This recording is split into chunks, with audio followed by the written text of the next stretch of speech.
എനിക്ക് അള്ളാഹു ഈ മുസീബത്ത് നൽകിയല്ലോ, ഞാൻ ഇത്ര ദിക്ർ ചെല്ലുന്ന ആളാണ്. നമ്മുടെ സഹോദരിമാരൊക്കെ പറയലുണ്ട്, സാധി ഞാൻ എത്ര ലാ ഇലാഹ ഇല്ലല്ലാഹ് ചെല്ലുന്ന വ്യക്തിയാ, എന്നിട്ടും അള്ളാഹു എന്നെ ഇങ്ങനെ പരീക്ഷിച്ചു. ഞാൻ എത്ര സലാത്തിൽ, ഞാൻ എല്ലാ ദിവസവും ദുഹാ നമസ്കാരം 8 റക്അത്ത് വീതം നിസ്കരിക്കും. ഞാൻ രാത്രി എഴുന്നേറ്റ് ഖുർആൻ ഇങ്ങനെ ഓതും, 5 ജുസു വീതം കൃത്യമായി ഓതുന്ന സഹോദരിയാ. എന്നിട്ടും അള്ളാഹു എന്നെ പരീക്ഷിച്ചു. ഞാൻ ഒരു ദിവസം ഒരു തഹജ്ജുദ് മുടക്കത്തില്ല, എപ്പോഴും ദ്വാരക്കും, എപ്പോഴും ഖുർആൻ ഓതും, എപ്പോഴും നിസ്കരിക്കും. എന്നിട്ടും അള്ളാഹു എന്നെ ഇങ്ങനെ പരീക്ഷിച്ചു. സ്വർഗത്തിൽ നിങ്ങൾ അങ്ങനെ വെറുതെ കിടക്കുമെന്ന് കരുതുന്നുണ്ടോ? അങ്ങനെ വിചാരിക്കണ്ട കേട്ടോ. അള്ളാഹ് പറയാണ്, وَلَمَّا يَأْتِكُمْ مَثَلُ الَّذِينَ خَلَوْا مِنْ قَبْلِكُمْ, നിങ്ങൾക്ക് മുമ്പുള്ളതായ ഓരോ സമുദായവും എത്രയോ പ്രയാസങ്ങൾ സഹിച്ചിട്ടുള്ളവരാണ്. അവർക്കിതാ ബുദ്ധിമുട്ടുകളും പ്രയാസങ്ങളും വരുകയാണ്. മസ്സതുഹുമുൽ ബഅസാ വല്ലറാ, അവർക്ക് ദാരിദ്ര്യം വന്നുകൊണ്ട് കൂടുകയാണ്, അവർക്ക് പ്രതിസന്ധികൾ ഉണ്ടാവുകയാണ്, അവർക്ക് യുദ്ധത്തിൽ പങ്കെടുക്കേണ്ടതായി കടന്നു വരുകയാണ്. ഒരുപാട് ബുദ്ധിമുട്ടുകൾ, ത്യാഗങ്ങൾ സഹിച്ചവരാണ്. സ്വന്തം കുടുംബത്തെ മാറ്റി നിർത്തിയിട്ട് പരിശുദ്ധമായ യുദ്ധത്തിന് വേണ്ടി ഇറങ്ങിയവരല്ലേ. ബദറിൽ ഇറങ്ങിയില്ലേ, പരിശുദ്ധമായ ഉഹദിൽ വന്നില്ലേ, ഖന്തഖിലേക്ക് വന്നില്ലേ, ഖൈബറിലേക്ക് പോയില്ലയോ? പരിശുദ്ധമായ ഇസ്ലാമിക ധർമ്മസമരങ്ങളിൽ നബി തങ്ങളോടൊപ്പം പങ്കെടുത്തതാകുന്ന യുദ്ധങ്ങൾ തന്നെ 27 യുദ്ധങ്ങളില്ലേ. ആ യുദ്ധങ്ങളെല്ലാം സ്വഹാബത്ത് അല്ലാഹുവിന്റെ റസൂലിനെ സഹായിച്ചുകൊണ്ട് ഇസ്ലാമിന്റെ ആദർശത്തെ ജനങ്ങളിലേക്ക് എത്തിക്കാൻ പരിശ്രമിച്ചവരല്ലയോ? മസ്സതുഹുമുൽ ബഅസാ വല്ലറാ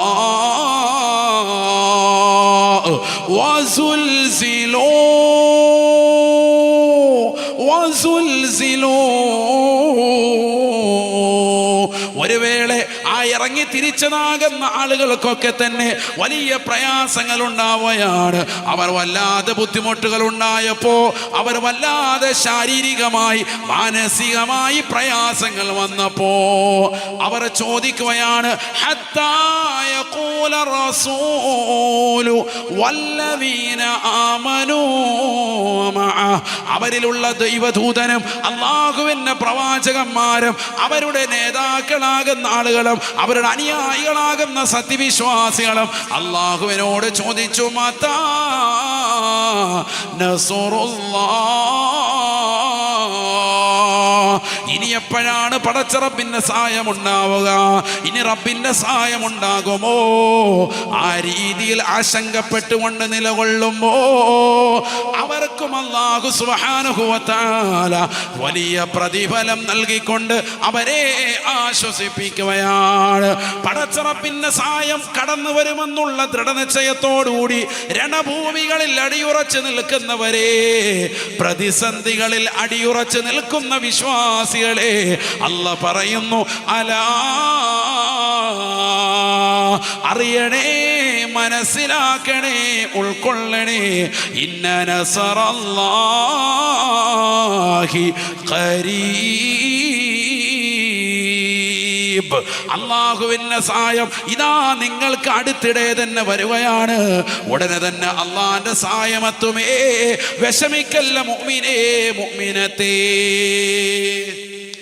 എന്തെങ്കിലും ബുദ്ധിമുട്ടുണ്ടാകുമ്പോൾ ഇളകണ്ട, മനസ്സിളകണ്ട, ചാഞ്ചല്യപ്പെടണ്ട.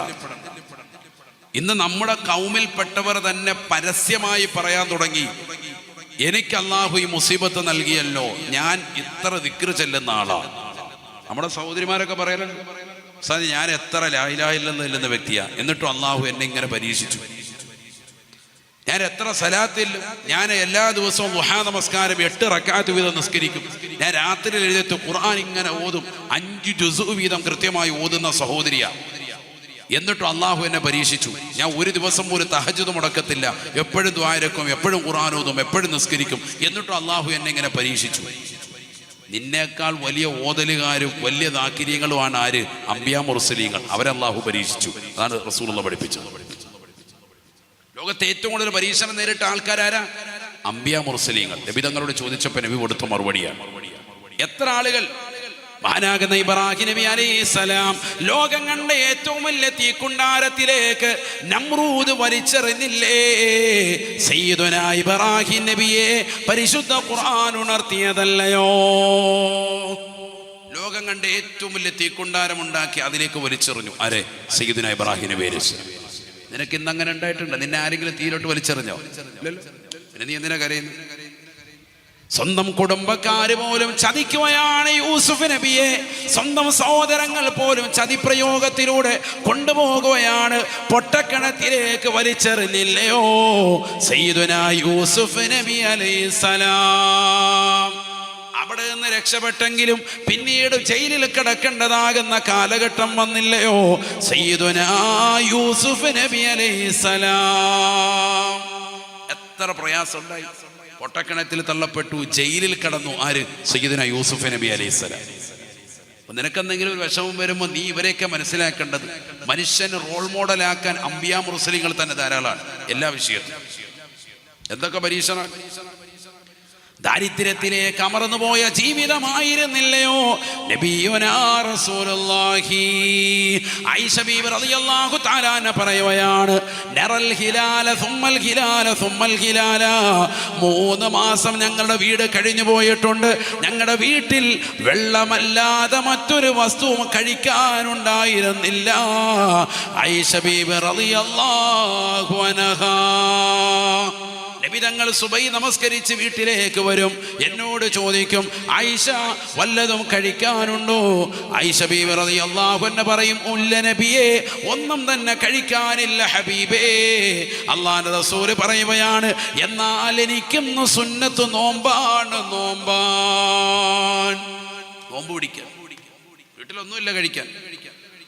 ആയിഷ ബീവി റളിയല്ലാഹു അൻഹ പറയുകയാണ്, നോമ്പ് നോറ്റ് വീടിന്റെ ഒരു മൂലയ്ക്ക് പോയി തൻ്റെ മുട്ടുകൾ തൻ്റെ വയറവയത്തിലേക്ക് ചേർത്ത് വെച്ചുകൊണ്ട്, വയറിലേക്ക് ചേർത്ത് വെച്ചുകൊണ്ട്, ഒട്ടിയ വയറിലേക്ക് ചേർത്ത് വെച്ചുകൊണ്ട് കിടക്കുന്ന പ്രവാചകരെ കാണുമ്പോ ഞാൻ ചെന്നുകൊണ്ട് പ്രവാചകരുടെ ആ ഒട്ടിയ വയറിൽ എൻ്റെ കൈകൾ കൊണ്ട് തടവി കൊടുക്കുമായിരുന്നു എന്ന് ആയിഷ ബീവി റളിയല്ലാഹു അൻഹ. വിശപ്പിന്റെ കാഠിന്യം നബി മുഹമ്മദ് റസൂലുള്ളാഹി. 3 മാസമേ ഞങ്ങളുടെ വീട്ടിൽ ഒരു തുരി വെള്ളമല്ലാതെ വേറൊന്നും ഉണ്ടായിരുന്നില്ല. നമുക്കങ്ങനെ ഉണ്ടായിട്ടുണ്ട്. 3 നേരം നല്ല റാഹത്തായിട്ട് കഴിക്കാണ്.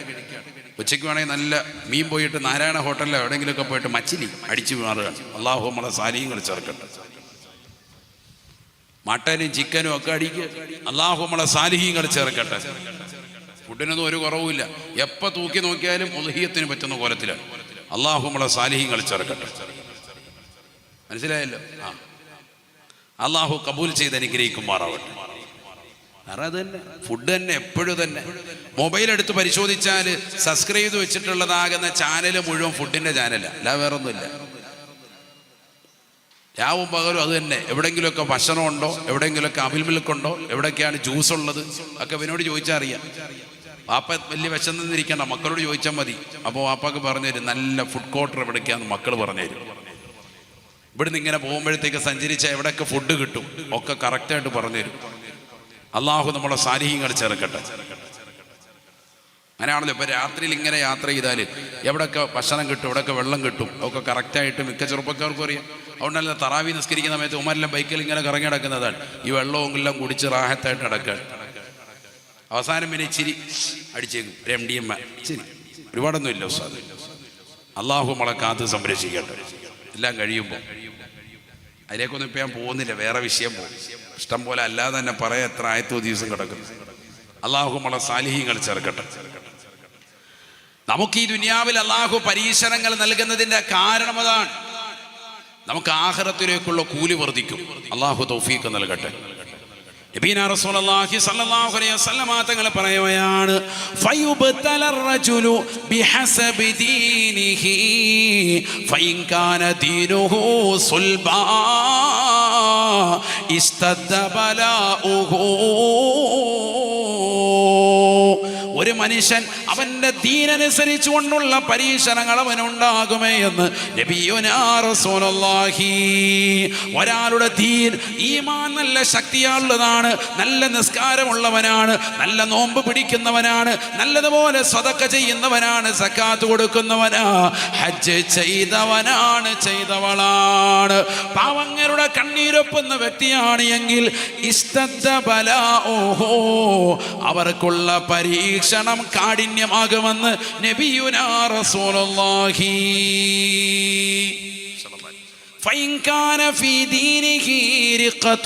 ഏതെങ്കിലും ഒരാളുടെ ദീനിൽ ഈമാനിൽ കുറവുണ്ട് എങ്കിൽ അവന്റെ ബലാ മുസീബത്തുകൾ കുറയുമേ എന്നും നബിയുനാ റസൂലുള്ളാഹി.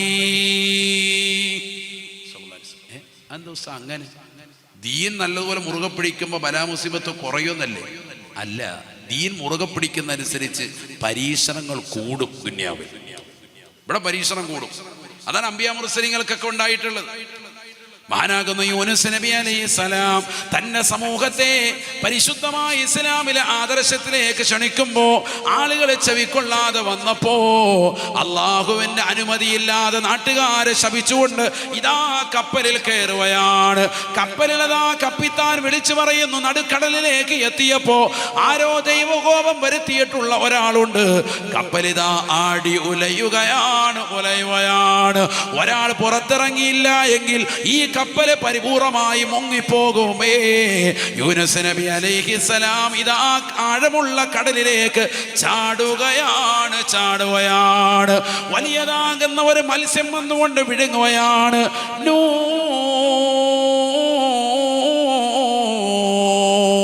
അല്ലാഹു പറയുന്നു അത് നൂൻ എന്ന മത്സ്യമാണ്.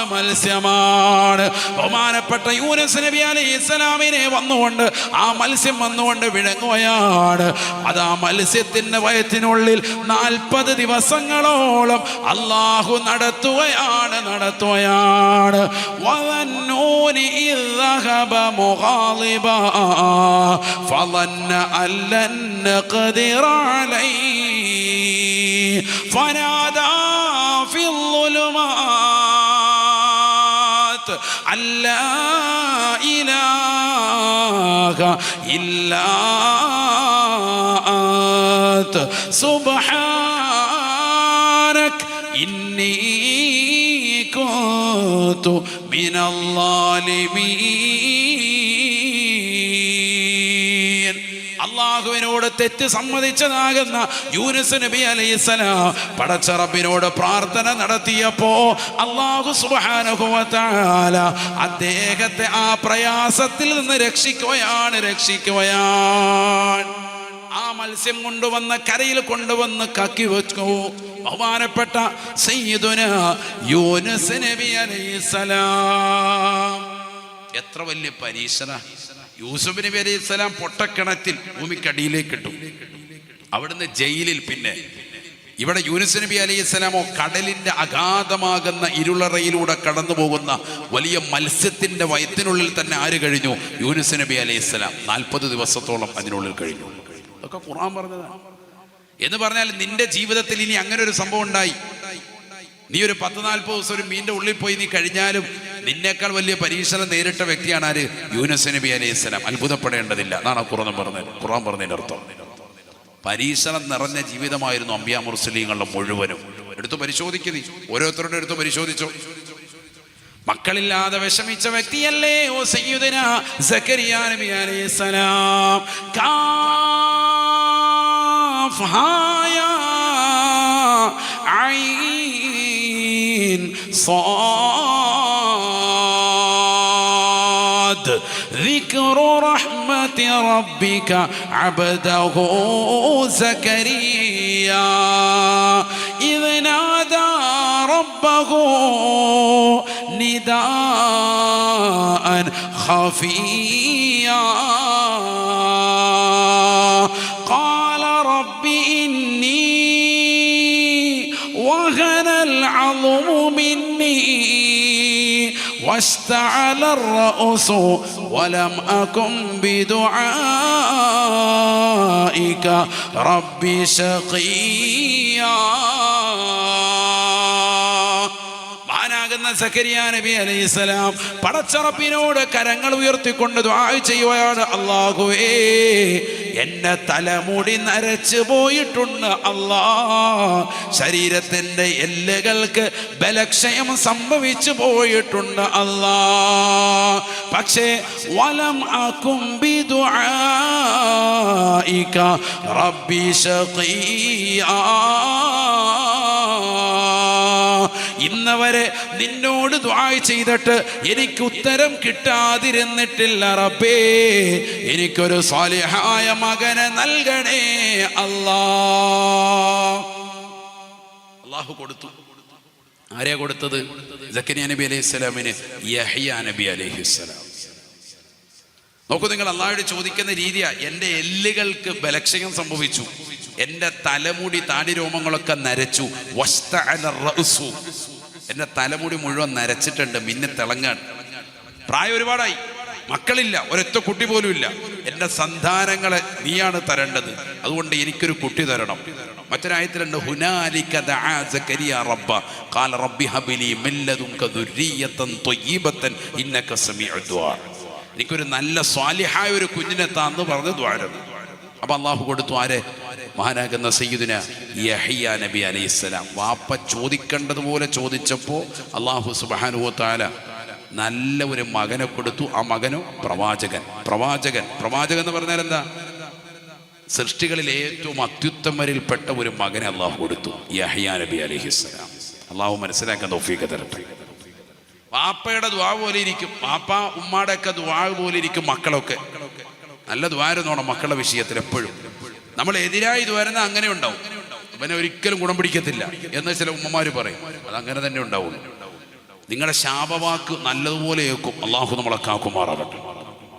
വലിയ വിഷയമാണ്. അതുകൊണ്ട് ദ്വാരക്കുമ്പോൾ എപ്പോഴും നല്ല ദ്വാരന്നോ, അള്ളാഹു തൗഫീഖ് നൽകട്ടെ. ഇത് നമ്മൾ നല്ലതിന് ദ്വാരക്കലില്ല. മക്കൾ എന്തെങ്കിലും കുരുത്തക്കേട് കാണിക്കുമ്പോൾ നീ ഒരിക്കലും ഗുണം പിടിക്കില്ലടാ എന്ന് പറഞ്ഞ് ഉമ്മ ശപിച്ചു വിടുക. അങ്ങനെ വിടരുത്, അത് വലിയ നാശാണ്. നബീന റസൂലുള്ളാഹി സ്വല്ലല്ലാഹു അലൈഹി വസല്ലം തങ്ങൾ പറഞ്ഞുവല്ലോ, സലാസു ദഅവത്തിൻ മുസ്തജാബ, 3 പ്രാർത്ഥനകൾക്ക് ഉത്തരമാണ്. ദഅവത്തുൽ വാലിദി അലൽ വലദി, മാതാപിതാക്കൾക്ക് മക്കൾക്ക് എതിരിൽ ദുആ ചെയ്താൽ അത് ഇജാബത്തിന്റെ പ്രാർത്ഥനയാണെന്ന് നബിയുനാ റസൂലുള്ളാഹി. അപ്പായും ഉമ്മായും മക്കൾക്കെതിരിൽ ദുആ ഇരുന്ന പോയി. ഒന്നാമത്തത് അതാണ്. വദഅവത്തുൽ മുസാഫിർ, യാത്രക്കാരൻ ഹലാലായി യാത്ര ചെയ്യുന്നവൻ, ആ യാത്രാവേളയിലുള്ള ദുആ ഇജാബത്ത. നല്ല യാത്ര, ഹജ്ജിന് വേണ്ടി പോകുന്നു, ഉംറയ്ക്ക് വേണ്ടി പോകുന്നു, അതുപോലെ തന്നെ വീട്ടിലുള്ള കുടുംബത്തിലുള്ളവർക്ക് അന്നം തേടി ആഹാരം തേടിക്കൊണ്ട് വാപ്പ ജോലിക്ക് വേണ്ടി പോകുന്നു, അങ്ങനെയുള്ള നല്ല യാത്ര, അയാളുടെ യാത്രവേളയിലുള്ള പ്രാർത്ഥനയ്ക്ക് ഉത്തരമാണ്. വദഅവത്തുൽ മദ്ലൂമി, 3ാമത്തെ വ്യക്തി ആക്രമിക്കപ്പെട്ടവനാണെന്ന് സയ്യിദുനാ റസൂലുള്ളാഹി. ആക്രമിക്കപ്പെട്ടവന്റെ പ്രാർത്ഥനയ്ക്കും ഇജാബത്താണ്. 3 കൂട്ടരുടെ ദുആ അല്ലാഹു തട്ടൂല എന്നാണ്, ഒരിക്കലും ഉത്തരം ചെയ്യാതിരിക്കൂല. അതിൽപ്പെട്ടതാണ് വാപ്പാടും ഉമ്മാടെയും ദുആ. മക്കൾക്ക് എതിരിൽ ദ്വാരുന്ന പണി കിട്ടി, അല്ലാഹു നമ്മളെ കാക്കട്ടെ. അതേപോലെ തന്നെ മക്കൾക്ക് അനുകൂലമായി ദ്വാരുന്നാലും കിട്ടും. അതിനെ കിട്ടിയ ചരിത്രമാണ് ഇപ്പം പറഞ്ഞത്. ഇബ്രാഹിം നബി ദ്വാരുന്നു മകനെ കിട്ടാൻ. എന്താ ദ്വാരുന്നത്? റബ്ബി ഹബ്ലി മിനസ് സ്വാലിഹീൻ, സാലിഹായ ഒരു കുഞ്ഞിനെ താന്ന്. ആരെയാ കൊടുത്തത്? സയ്യിദുനാ ഇസ്മായിൽ നബി അലൈഹിസ്സലാം, പ്രവാചകനെയാണ് കൊടുത്തത്. ചോദിക്കേണ്ട പോലെ ചോദിച്ച മക്കളെ നല്ല സാലിഹാക്കി തരും. അല്ലാഹു തൗഫീഖ് തരട്ടെ. ഒരു മകനെയാണ് കൊടുത്തത്. ആ ഇസ്മായിൽ നബി അലൈഹി സ്വലാമിന്റെ പരമ്പരയിലാണ് ആര് വന്നത്? ഹബീബ് മുഹമ്മദ് റസൂലുള്ളാഹി. പിന്നെ ഒരു മകനെ കൊടുത്തു, സയ്യിദുനാ ഇസ്ഹാഖ് നബി അലൈഹി സ്വലാം. ആ ഇസ്ഹാഖ് നബിയുടെ പരമ്പരയിലൂടെയാണ് പിന്നീട് വന്നിട്ടുള്ള മുഴുവൻ അംബിയ മുർസലീകൾ. അല്ലാഹു മനസ്സിലാക്കാൻ തൗഫീഖ് തരട്ടെ. അതൊക്കെ വേറൊരു വിഷയമാണ്, ഞാനിപ്പോൾ അതിലേക്ക് പോകുന്നില്ല, ഞാൻ തിരിച്ചു വരുന്നു. അപ്പോൾ പരീക്ഷണങ്ങൾ ഉണ്ടാകും. അത് ദീനനുസരിച്ചിട്ടായിരിക്കും പരീക്ഷിക്കുക. നല്ല ഈമാനും തഖ്വയുള്ളവരെ കൂടുതൽ പരീക്ഷിക്കും, ആണ് മനസ്സിലാക്കേണ്ടത്. അപ്പോൾ നമ്മുടെ മഹല്ലിലെ ഖാദിമാർക്ക് അല്ലെങ്കിൽ ഉസ്താദുമാർക്ക് അല്ലെങ്കിൽ ഏതെങ്കിലും ഉമറാക്കൾക്ക് നല്ല നിസ്കാരമൊക്കെ ഉള്ള സാലിഹായ ഒരു മനുഷ്യൻ അല്ലെങ്കിൽ അത്തരത്തിലുള്ള ഉമ്മമാർക്കൊക്കെ കിഡ്നി രോഗം കൊടുക്കുന്നു, മാരകമാകുന്ന ക്യാൻസർ കൊടുക്കുന്നു, പല രോഗം കൊടുക്കുമ്പോൾ നമ്മൾ മനസ്സിലാക്കുന്നത് എന്താ? പടച്ചറബ് ഇത്ര ഓത്തും ദിക്റും ഒക്കെ ഉണ്ടായിട്ട് ഇവരെങ്ങനെ പരീക്ഷിച്ചല്ലോ എന്നല്ല നീ കരുതേണ്ടത്. അവർക്ക് ആഖിറത്തിൽ വലിയ പ്രതിഫലം കിട്ടാൻ വേണ്ടി അള്ളാഹു ദുനിയാവിൽ തന്നെ അവരെ ശിക്ഷിക്കുക. ഇവർക്ക് അവർ ശിക്ഷയായിട്ട് കൊടുക്കുക. ഇവിടെ എല്ലാ ചോദ്യങ്ങളും തീരുകയാണ്, ഇവിടെ ഹിസാബ് തീരുകയാണ് അവരുടെ. അതാണ് മനസ്സിലാക്കേണ്ടത്. ഹദീസ് ഒരുപാടുണ്ട്, ഞാനിപ്പോൾ അതിലേക്ക് പോകുന്നില്ല. ഡസൻ കണക്കിന് ഹദീസുകൾ ഈ വിഷയത്തിലുണ്ട്.